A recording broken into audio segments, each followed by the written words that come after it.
G'day, Joey here. Blues Riffs for Guitar by Mark Michaels. We're up to lick number 47, and he describes it himself as a country blues riff. So that's what I've called the video. We're still in the style of Peter Green, and in fact, when you finally do hear this, you'll think, okay, this definitely does sound a lot like Peter Green. Yeah. Let me put up firstly the picture of the fretboard. So we're here on the 12th fret, predominantly playing these two frets, and we're sort of alternating between bending the B note up a step to the C sharp, and then sometimes coming down, you know, a combination of those. And just by doing that, we create this very nice melody, but it's all in the timing, and the timing really is tricky, yeah? So I'm not going to do anything extra for this. We've only got 3 bars, a couple of notes, a couple of frets, beautiful melody, very tricky to master, yeah? You'll see what I mean in a minute. He mentions one thing in here, and that is, sort of paraphrasing here, but so you know how in E we're generally using notes out of the, say, the scale of G. All those E minor pentatonic, you know, E minor is a relative minor to G. So he says how, what he is effectively saying is that when you switch over from E minor to E major pentatonic, you start introducing notes like, you know, the G sharp rather than the G, or, you know, major third rather than minor third, the C sharp, the 6th, yeah, and of course the F sharp, the 2nd. So in this particular riff, we're bending from the B to the C sharp, and we end up on the G sharp as our final note, and and apart from the E note, which we sort of intermix, they are the full extent of our notes. But his point is, just by introducing those major pentatonic notes, you can make things more melodic, and it is a very nice melody that we've got in our hands here. Yeah, with country type music, you are constantly mixing major third, minor third, bits of minor pentatonic, bits of major pentatonic. You're constantly throwing in the 2nd and the 6th, and that definitely does give your playing a countryish feel. So, but we've done lots of riffs already where we've had the 2nd and 6th floating in and out, really right through just about all the 46 riffs. We've had something come sitting outside of the usual sort of blues scale. So he's left it a bit late to say that, but anyway, it's a point well made. This is a very melodic riff we're about to do, but the timing is difficult. So let's put the tabs up. So I showed you the picture of the fretboard and where we are. Let's put the tabs up. We've only got 3 bars, only 1 chord, E. So I'm not even going to assume where we are in what kind of progression we're in. We just got 3 bars of E to play around with, and let's just master this very nice melody. And it's all here.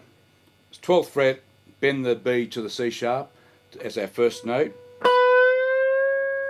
and then right on the next dotted quarter note, you're hitting the high E. The extent to which the notes overlap, once again, that's a matter of personal preference, a matter of expression. I like to have them overlap a tiny bit, but equally I like to give myself time to come back to hit that 2nd note, which is another bend. And then we're holding that for the rest of the bar. Now the 2nd bar, this is tricky timing, yeah? Deceptively simple. Once again, we're only on the 2 frets, yeah? But the timing is tricky, and the reason is we're holding a lot of those notes for 2 beats or a quarter note.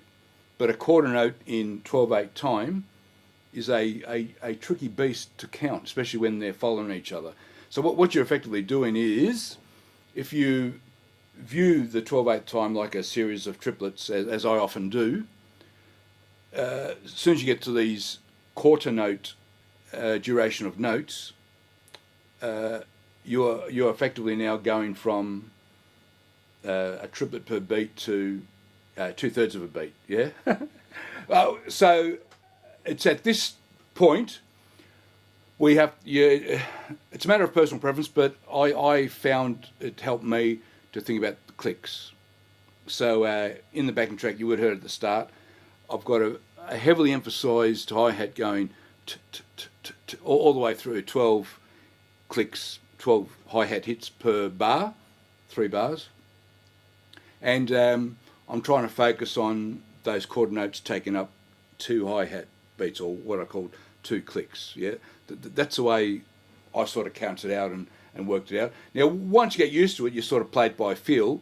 But to reach that point, I mean, you've got to count it out somehow, or get a feel for it somehow, and that was my way. So I'll just do the first bar again.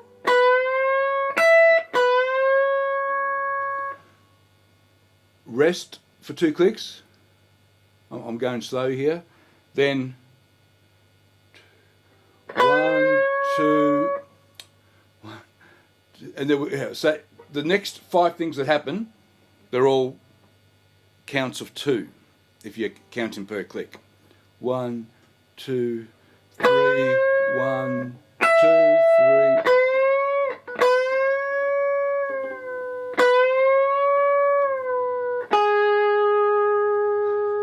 You can sort of make out the melody that's emerging, but you got to get that timing really precise to get that melody. Yeah, I'll try again. I'll try from the start again.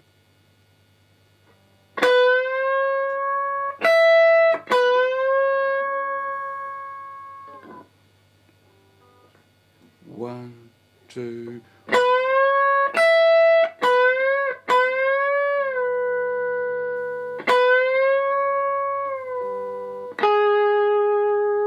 Now that was counting very, very, very slowly.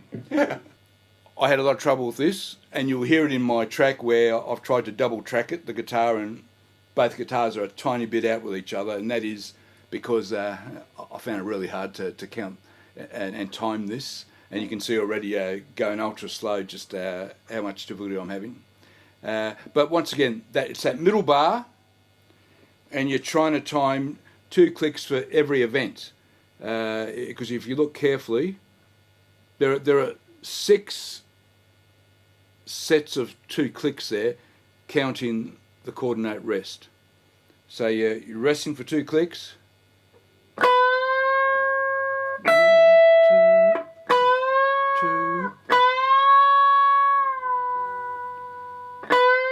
2, 3, 1, 2, 3.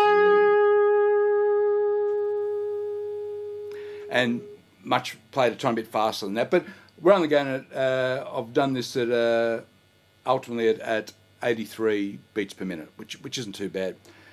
Look, let's go straight to the backing track. The tabs will appear there.